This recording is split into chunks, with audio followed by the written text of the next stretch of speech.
Sophie Cunningham has broken the internet in multiple ways over the last day. All right, the other day before the Chicago Sky game, this Barbie, and let's be real, let's be honest. If you were going to cast somebody as Barbie, there's a good chance you'd take a long, hard look at Sophie Cunningham. Imagine throwing on a fast food t-shirt and accidentally hijacking an entire sports league's news cycle. That's exactly what Sophie Cunningham did. One slogan, one shirt, 800,000 sales later, and suddenly Arby's is outpacing WNBA ticket revenue. You couldn't script this absurdity if you tried. Now become one of the most recognizable WNBA players. And for Barbie night, she pulled up wearing a shirt that said "Hot Girls Eat Arby's," and the internet lost it. But here's the real backstory. A few months earlier, Sophie posted a video rating Arby's. And that video is just her being authentic in herself. And that puppy went viral. I think I'm gonna go ahead and give Arby's a solid 9 out of 10. Then following this, the phrase "Hot Girls Eat Arby's" started flying around. And it turns out that Arby's... But buried in this curly fry chaos, a shocking truth about the league's biggest failure. And it's got nothing to do with roast beef. Before we dive in, smash that like button if you believe realness beats algorithms and subscribe right now. This story is about to expose everything wrong with modern sport branding. It was supposed to be just another theme night, Barbie-inspired outfits, playful nostalgia. Then Sophie Cunningham walked in wearing a shirt screaming, "Hot Girls Eat Arby's." The internet detonated. Memes flooded timelines. Mentions skyrocketed. And that $12 tea became a cultural grenade. But here's the twist. Arby's had used that... Somebody that has gotten ridiculously popular this year with the Indiana Fever. I made a prediction that she was going to be the second most popular player on this team by the end of the year. And then, of course, there was the big incident during the Connecticut Sun game. And by the end of that game, she was known as Caitlin Clark's enforcer, right? The one that's got her back. At times, it feels like the only one that's got her back, if I'm being quite honest. While the league pushed glossy photo shoots and choreographed TikTok dances, Sophie's zero-effort vibe did the impossible, made fast fashion hotter than basketball highlights. Months before Barbie night, Sophie posted a video no PR team would have approved. Just her in a car, rating Arby's curly fries like she was texting a friend. Solid 9 out of 10, she shrugged. No filters, no glam squad, no agenda. That clip didn't just go viral. It became a manifesto. Fans were starved for athletes who sounded like actual people, not corporate bots. And Sophie served it up hotter than an Arby's. No knock on Arby's, Sophie, but if you give Arby's 9 out of 10, I'll take you to Racks. I'll buy you some Racks, and I think you will find that hot girls probably eat Racks. Arby's has a new spokeswoman, and it just so happens to be Sophie Cunningham. Yeah, that's right.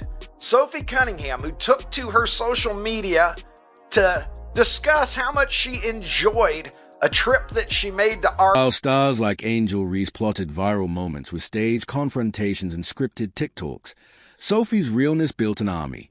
No influencers, no hashtags, just her and a sandwich. This wasn't content creation. It was authenticity. She didn't perform hunger for the camera. She genuinely debated curly fries versus crinkle cut between bites. In an era of overproduced athlete branding, Sophie's raw clip felt like stumbling on a hidden diary entry. Fans didn't just watch. They responded, flooding comments with their own fast food confessions. Lack of awareness combined with a lack of ability to jump, not great. Bang! Me bow, me bow, me bow, me bow, me bow, me bow, me bow. Yeah! Again, do it for me. Me bound! Bang! It was an invitation to be human, an elite polishing itself into irrelevance. The algorithm didn't push this. People did. Because authenticity isn't a trend, it's oxygen in a room thick with filters. Somewhere along the way, the league forgot its soul. Basketball. Games started feeling like reality TV spin-offs. Instagram side eyes, manufactured beefs, nails that pop more than jump shots. The scoreboard became background noise to tweet wars. Players chase clout like loose rebounds, dancing after 2-4-10 shooting nights. The jersey sellout wasn't support for violence. It was a referendum on justice. While critics called it luck, Arby's saw chess moves. They signed Sophie immediately, turning her viral moment into a sponsorship goldmine. But this wasn't random. Sophie's every step was calculated. While Reese forced beefs for clicks, Sophie engineered relatability, timing the shirt, leaning into the hot girls meme, even joking about why she rarely eats Arby's. Suddenly, her $12 tee outsold 3 WNBA marketing campaigns combined, and the league kept paying influencers. While Sophie banked massive sales off authenticity, Arby's didn't just hire a spokesperson, they partnered with a movement. Sophie's contract wasn't transactional, it was symbiotic. She kept her edge, joking about occasional indulgence while Arby's embraced her unfiltered charm. No sterile corporate scripts, no cringy slogans, just an athlete who genuinely liked their food. The genius? Sophie never sold out. She brought fans. In limited edition shirts dropped with behind-the-scenes footage of her debating menu items, making supporters feel like co-conspirators in the joke. Meanwhile, WNBA sponsorships felt like forced marriages, logos slapped on jerseys, athletes reciting talking points. Sophie proved partnerships thrive on authenticity. Shared DNA, not dollar signs. Contrast Sophie's rise with Angel Reese. Once the league's darling, Reese now watches her merch collect dust. Why? She built her brand on chaos, scripted rivalries, TikTok auditions for drama, and clout-chasing loose balls, but fans see through performance art. When Sophie's shirt outsold Reese's jerseys 100-1, the silence was deafening. No dig, no clapback, just quiet scrolling through mentions, wondering why manufactured hype couldn't compete with a woman eating curly fries. The lesson: you can't algorithm your way into fandom. Realness rebound harder than a missed layup. Reese's struggle isn't about talent, it's about trust. Followers smell desperation when every post feels like a plea for attention. Sophie's organic growth highlights a brutal truth. Audiences reward consistency over chaos. Reese's viral moments, staged confrontations, and exaggerated reactions land like soap opera episodes. Entertaining, but forgettable. Sophie's Arby's review was relatable. Her jersey defense, respectable.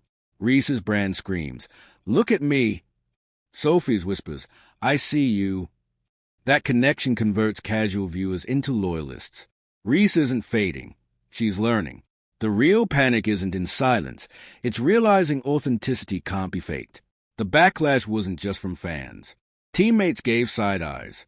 Whispers called Sophie lucky, attributing her rise solely to Caitlin Clark's spotlight.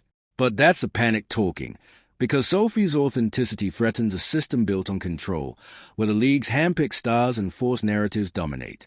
Her 800K shirts prove fans crave athletes who ignore the script. When she mocked Arby's while promoting them, her unvarnished honesty felt like cracking a window in a stuffy room, and glued-on lashes flew. In a world of curated sororities, Sophie shows up sweaty, fries in hand, no apologies. The real tension: Sophie exposed a broken hierarchy. For years, the WNBA operated like a gated community. Stars were anointed based on marketability checkboxes, viral dances, fashion deals, and willingness to perform league-approved rivalries. Entry required playing the game, posting thirst traps when engagement dipped, and manufacturing beefs during slow news cycles. Then Sophie arrived with a fast food shirt and a shrug, accidentally creating more value than 3 seasons of orchestrated drama.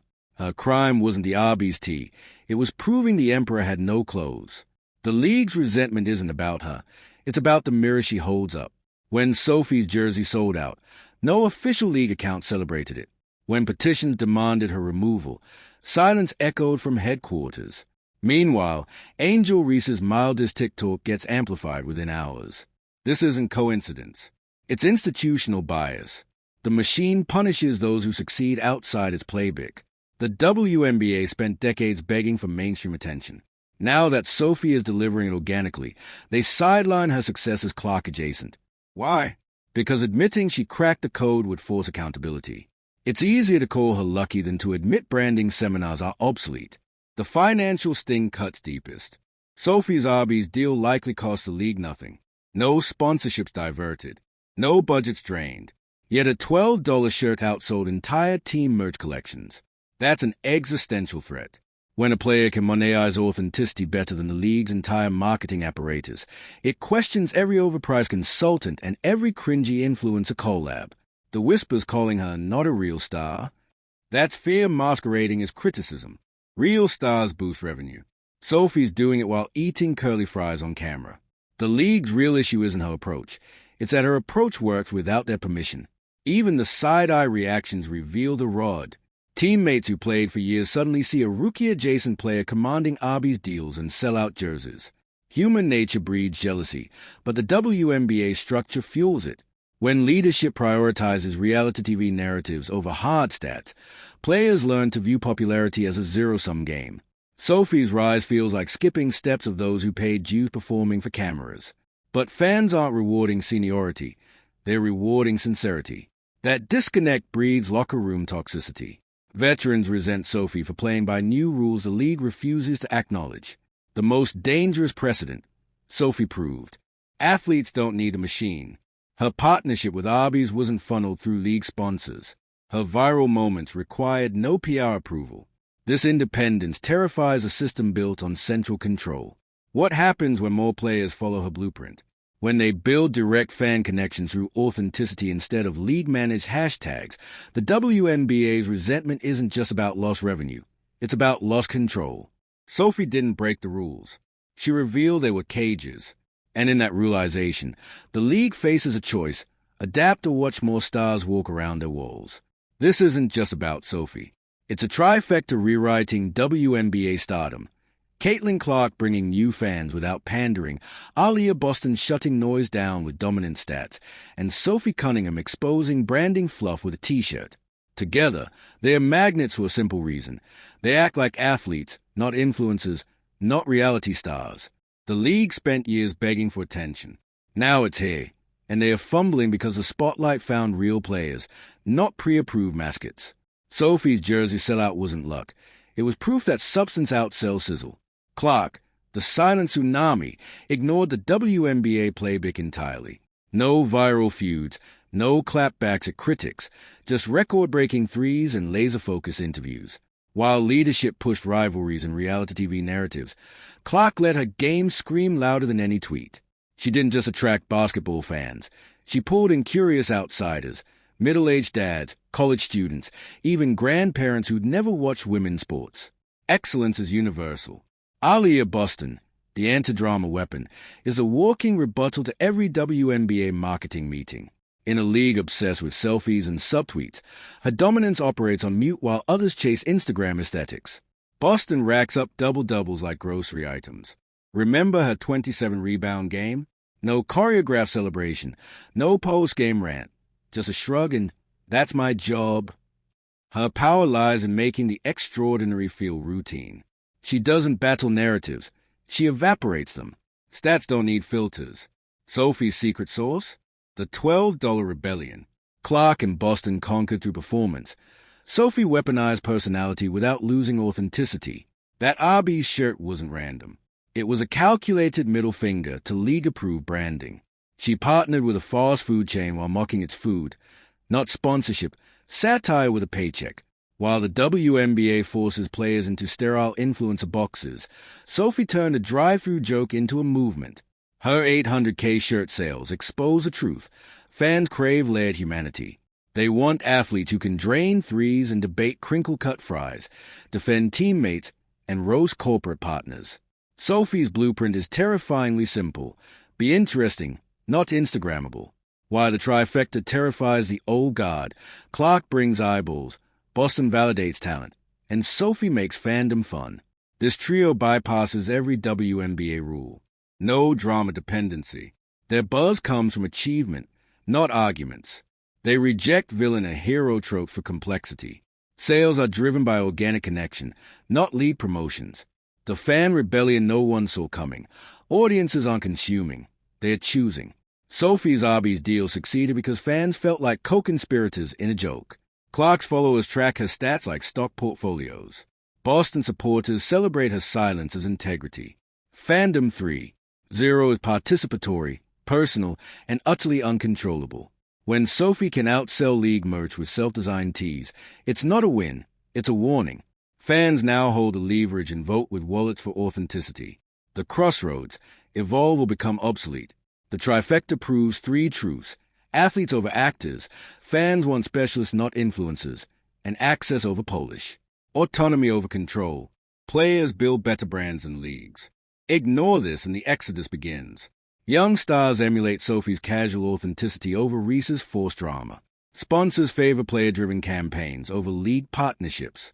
The blueprint isn't coming. It's here, wearing fast food shirts with a smirk. The unspoken irony, the greatest twist: the league's big marketing problem was never real. Fans didn't abandon the WNBA. The WNBA abandoned fans by prioritizing performative engagement over athletic excellence. Clark, Boston, and Cunningham didn't revive interest. They exposed the interest that was always there, buried under bad branding. Now the walls are down, and the revolution isn't televised. It's trending. Sophie Cunningham didn't wear a shirt. She wore a mirror, reflecting the league's loss in its own noise.